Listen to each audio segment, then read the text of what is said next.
Olá, seja muito bem-vindo ao eCast. Hoje teremos a participação de Edgar Ueda, falando do tema Oceano Azul, Valor e Mercado Imobiliário.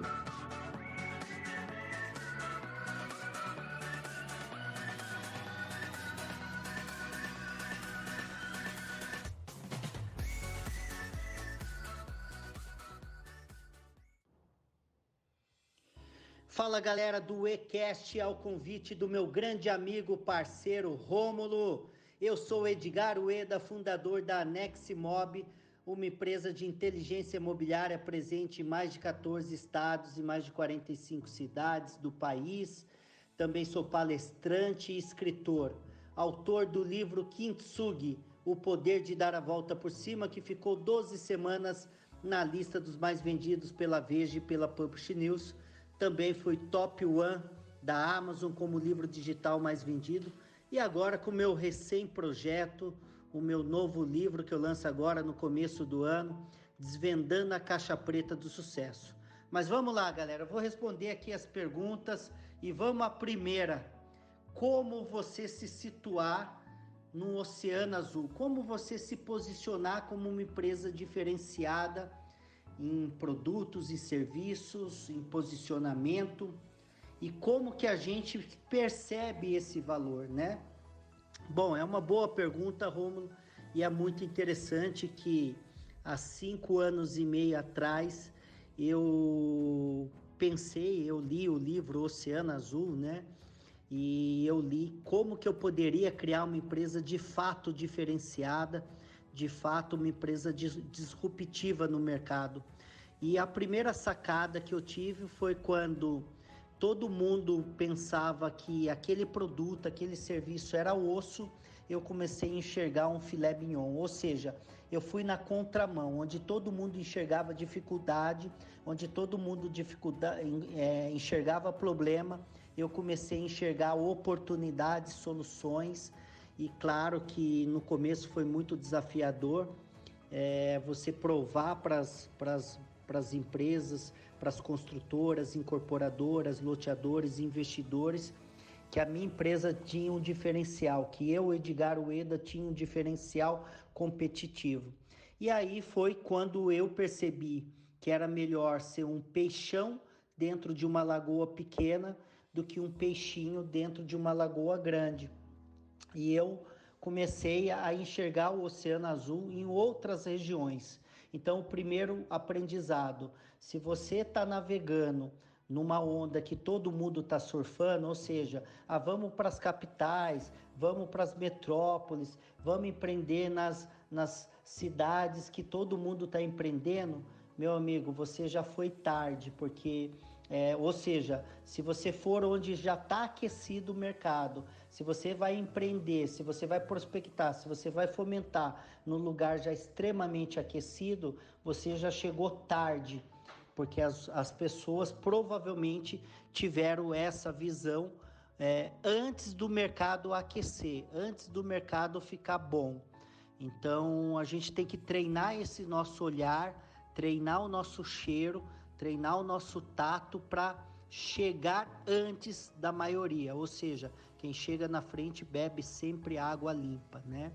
E esse outro fator foi de explorar outros oceanos, né? Cidades, por exemplo, meu primeiro empreendimento, eu fui para Tocantins, Araguaína, Tocantins, depois eu fui para Roraima, depois eu fui para Pernambuco, depois eu fui no norte do Paraná. Eu fui prospectando regiões onde eu não tinha concorrência, ou se tivesse, era uma concorrência mais escassa.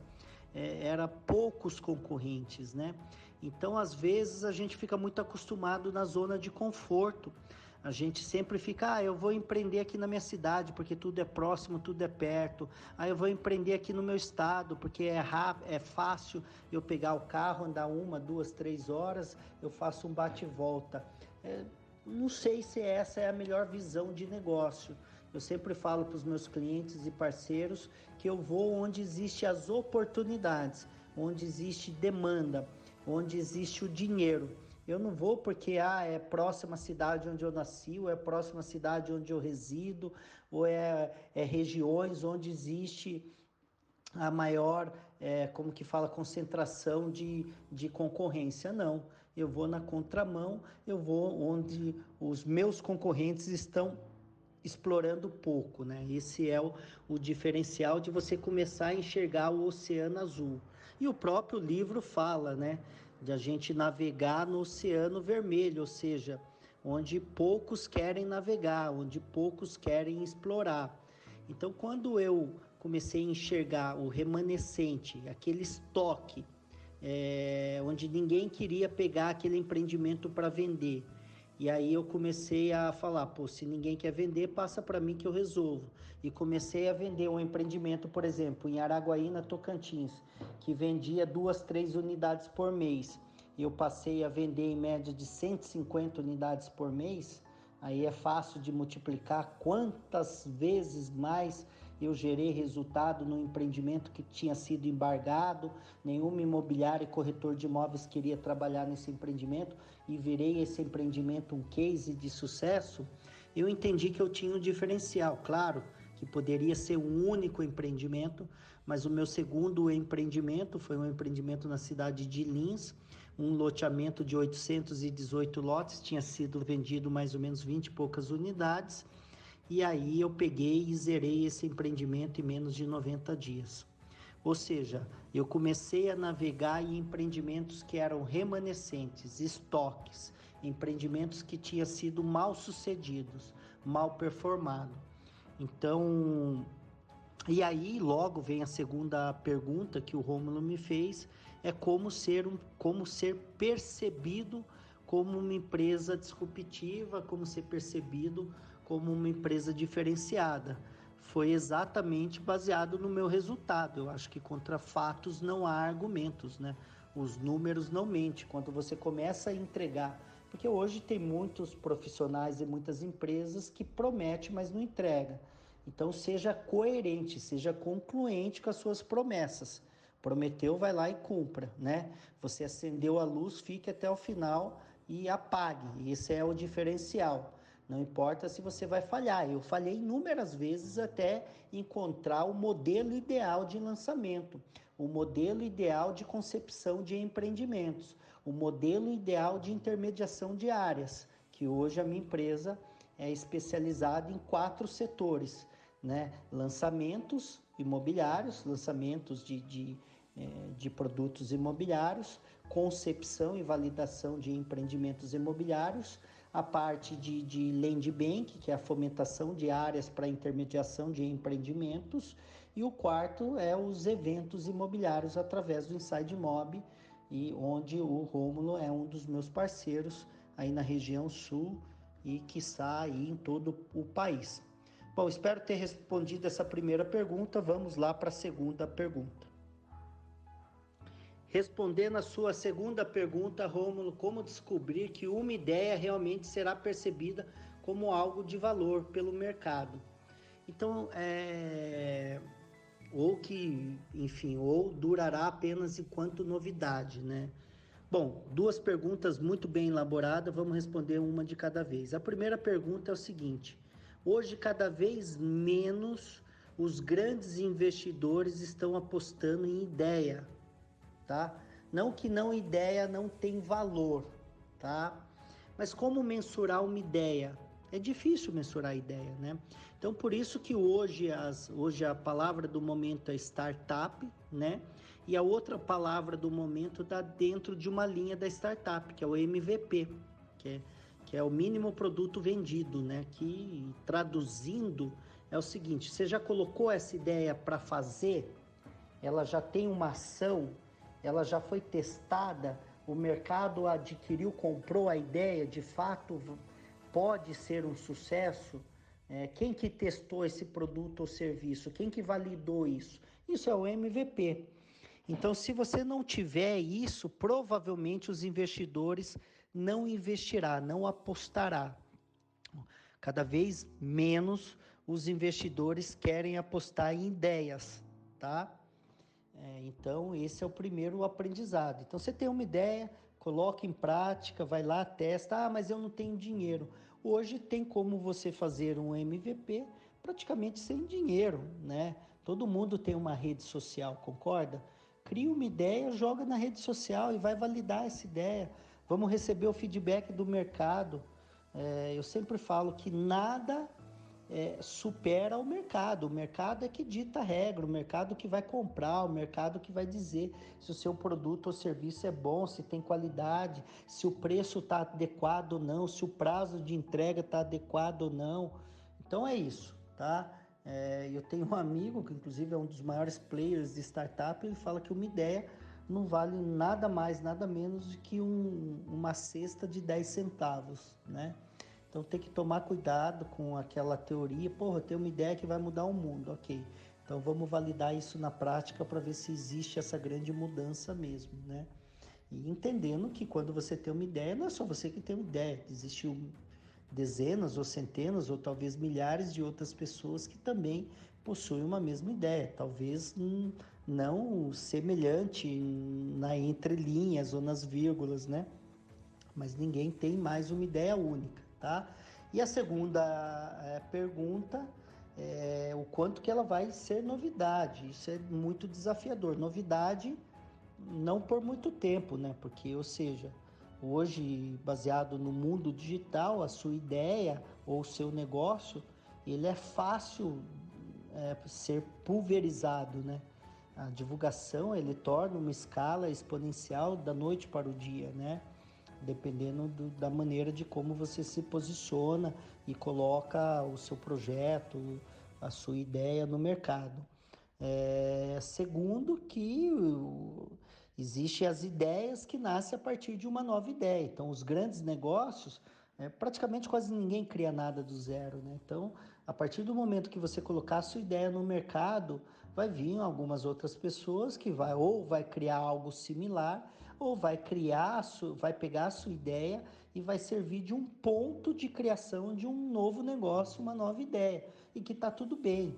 Isso faz a gente ficar em constante movimento, né? Tem um livro que eu gosto muito que chama Quem Mexeu no Meu Queijo, que ele ilustra exatamente isso, que ele faz a metáfora, né? A analogia com dois ratinhos e dois duendes, são os personagens do livro, que em um determinado momento percebe que o queijo acabou.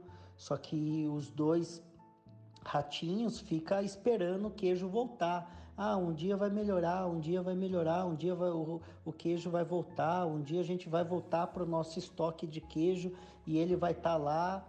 E os dois duendes perceberam que se não fizesse nada de diferente, o queijo não voltaria. E eles todo dia acordavam cedo, colocavam seu sapato e saíam correr em lugares diferentes e com estratégias diferentes para buscar o novo queijo, uma vez entendido que o queijo antigo não voltaria. E aí, por final, gera um grande aprendizado que fala o seguinte, que se a gente não cheirar o queijo o tempo todo, se a gente não olhar para o queijo o tempo todo, em algum determinado momento esse queijo pode acabar ou ele pode ficar obsoleto, velho, ele não servir para mais nada. Isso serve para o nosso conhecimento, serve para o nosso dinheiro, serve para o nosso negócio. Se a gente não olhar para ele o tempo todo, se a gente não se aperfeiçoar o tempo todo, se a gente não tiver métricas, monitoramento sistemático, KPIs que são indicadores, provavelmente o nosso modelo de negócio, a nossa inteligência, a nossa sabedoria pode acabar, pode ficar velho, pode ficar obsoleto, pode não servir para mais nada, não sei. Então é muito importante ter essa inquietude, esse inconformismo do eu melhor a cada dia, sempre buscar aperfeiçoamento, sempre buscar ferramentas, novas ferramentas para você inovar naquilo que você mesmo criou, né? Então, esses são os dois grandes aprendizados aí dessa segunda pergunta. E a terceira e última pergunta, o que é empreender no mercado imobiliário? Ainda é possível escalar nesse oceano? Bom, eu acho que a pergunta o que é empreender no setor imobiliário, eu acho que a pergunta deveria o que é empreender, né? Porque o empreendedorismo, ele deveria ser por oportunidade, não por necessidade. Qual que é a diferença desses dois itens? O cara que empreende por necessidade, por exemplo, estou desempregado e estou precisando ganhar dinheiro. Ou eu tenho que pagar aluguel, eu tenho que conseguir levar comida para dentro de casa. talvez quando ele consiga resolver esse problema, que é eventual, é de momento, ele já não tenha mais o tesão de empreender naquilo que ele empreendeu, né? Não importa qual foi o que ele decidiu empreender naquele momento. Então isso não tem longevidade, não tem durabilidade, não é uma coisa que o cara vai construir um império, vai deixar seu legado, vai fazer história, vai se tornar um multimilionário nesse setor. Ainda mais no mundo de hoje. Pode ser que antigamente o cara, por osmose, ele deu certo. Hoje o mercado está muito competitivo. Então, o empreender, ele tem que ser por oportunidade. Ou seja, eu identifico um problema, eu identifico uma lacuna, eu identifico um gap, eu identifico algo, vou lá e crio uma solução para isso, uma alternativa, e aí eu vou empreender. Ou eu tenho uma visão, aqui tá um mercado deficiente, eu vou empreender. Ao mesmo tempo, tem muita gente que enxerga a oportunidade, mas ele não colocou o coração ali, ele colocou a razão ali, né? A oportunidade de negócio. Foi o que aconteceu há 9 anos atrás. Eu enxerguei a oportunidade de empreender no setor imobiliário, eu ainda tinha identificado que era um mercado que tinha vários profissionais amadores, ou seja, o cara ele até estudou, se qualificou, mas ele ainda atua de forma amadora no mercado, vários buracos para ser preenchidos, vários problemas para ser resolvidos, e todo mundo fazendo um arroz com feijão e alguns mal feito ainda. Então eu identifiquei uma oportunidade, mas naquele momento não estava todo o meu coração, tinha razão pelo negócio. E aí eu identifiquei o seguinte: eu precisava criar algo que fosse apaixonante. Eu tinha que brilhar os olhos. E aí eu fui aquela teoria: você faz o que você gosta ou você gosta aquilo do que faz, né? Não era a minha maior paixão naquele momento, mas eu fui criando algo ao longo do tempo que eu fui gostando e me apaixonando e amando o mercado imobiliário, que hoje eu não troco esse mercado por nada, né? É um mercado que eu amo, que eu sou apaixonado, brilha os meus olhos, tenho muito propriedade, os meus cases falam por si só, né? Só que eu fui construindo isso, né? Então, o empreender é isso, é empreender por oportunidade e por paixão. Quando você consegue unir esses dois itens, é um casamento perfeito. Claro que o sucesso está atrelado a um conjunto de outros fatores. Quem já leu o meu livro Kintsugi, O Poder de Dar a Volta por Cima, sabe quais são esses pilares, né? Quem não leu, busque nas livrarias ou no site da Amazon, ou bateu no Google, você vai encontrar que existe esses 3 pilares, que é esse conjunto de fatores que vai acelerar o seu processo rumo ao sucesso. Ele vai dar uma expansão, ele vai fazer com que você crie uma grandeza muito maior daquilo que você já imaginou e com uma velocidade muito maior daquilo que você já fez até hoje, né? Então é muito importante. E ainda é possível escalar nesse oceano? Claro, o mercado imobiliário, veja bem, eu entrei em 2011 no mercado como uma pequena imobiliária, mas eu fui jogar o jogo grande no começo de 2013 para o final de 2013, né? Por quê? Porque no começo de 2013 eu abri uma pequena construtora e no final de 2013 eu já estava quebrado como imobiliária, como construtor, e eu fui fazer meu primeiro lançamento imobiliário. E aí eu entendi, veja bem, no final de 2013 a gente já estava falando de um início de um auge da crise, né? E os meus melhores anos no setor imobiliário foi em momentos de crise. Aliás, eu ainda não, como que falei, eu ainda não vivenciei aquela época de vacas gordas, aquela época que se vendia por osmose, que tinha mais demanda do que oferta. Eu não vivenciei esse mercado, esse momento no setor imobiliário. Então ainda tem um grande mercado, o mercado vai retomar agora, 2020 já começa uma grande transformação. Aliás, nesse semestre, último semestre de 2019 já teve uma retomada, claro que ainda pequena, que talvez não seja percebida, mas nós já estamos retomando, e para os próximos 5 anos o mercado vai ficar muito bom. claro que um aquecimento, então 2020 vai aquecer, 2021 mais, 2022 e assim sucessivamente. Eu não consigo mensurar a linha exata quando que vai começar a ter uma estabilidade e depois baixar de novo, porque tudo, né? Qualquer economia, qualquer setor, ele tem seu ciclo, né? Aquele ciclo de alavancagem, ciclo de estabilidade, ciclo de declínio, e aí vai de novo. É um gráfico de sobe e desce, né? Não tem jeito. Então, aproveite, se aperfeiçoe, busque conectar com grandes empresas, né? Se você quer saber mais da minha empresa, acesse aí nexmob.com.br. Hoje nós estamos buscando novos licenciados. Você pode entrar em contato aqui com o Rômulo para que seja um parceiro aí da Nexmob, um sócio da gente.